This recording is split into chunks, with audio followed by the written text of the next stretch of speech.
Hello and welcome to Plus TV News at noon with Benga Borowa. Here are the top stories. After more than 6 weeks of strike over lack of parity with medical doctors, the Joint Health Sector Unions, Johesu, has confirmed that it will resume work on Friday, the 1st of June 2018. This follows a court order secured by an NGO, the Incorporated Trustees of the Kingdom Human Rights Foundation, against Johesu, which ordered the health workers to suspend their strike on Monday, the 21st of May. Although Johesu has appealed the order, it decided to end hostilities in the best interest of the public and instructed the members of the union to resume duties. Johesu said it is confident of a satisfactory resolution as the National Industrial Court, which is a neutral part of the judiciary, has directed its mediation center to handle the process. The sit-at-home protest ordered by the indigenous people of Biafra, Ipob, to mark the 51st anniversary of the Biafra Declaration was met with varying degrees of compliance across 5 states of the Southeast.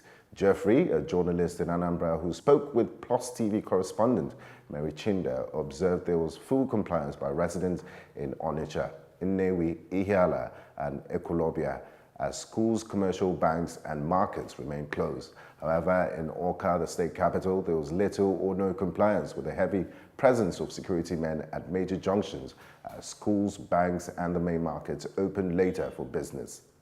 This follows Governor Willie Obiano's order that civil servants must show up at work.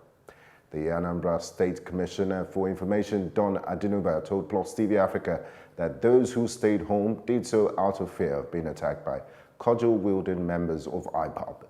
In Imo State, our sources say there was no compliance in the state capital, Owerri, while residents of Okigwe religiously complied.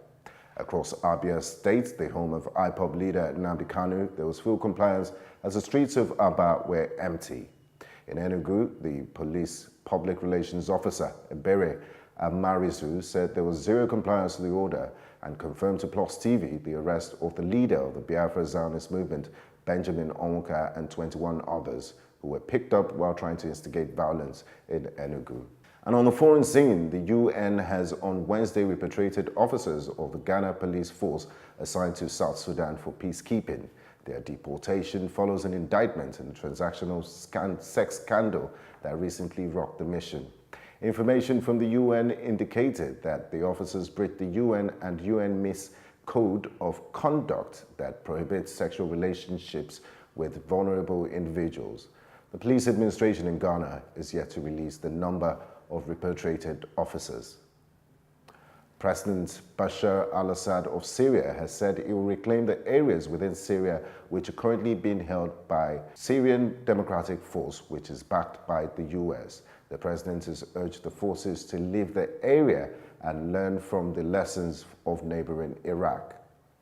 And finally, in business, the Nigerian Stock Exchange resumed on Wednesday after it opened in the red as market capitalization dropped from 14.137 trillion naira on Monday to close at 13.984 trillion on Friday.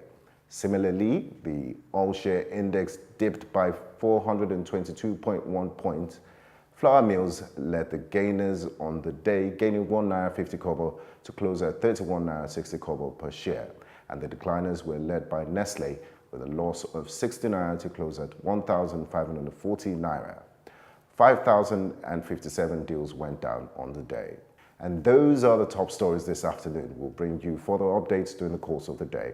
I am Benga Aborowa.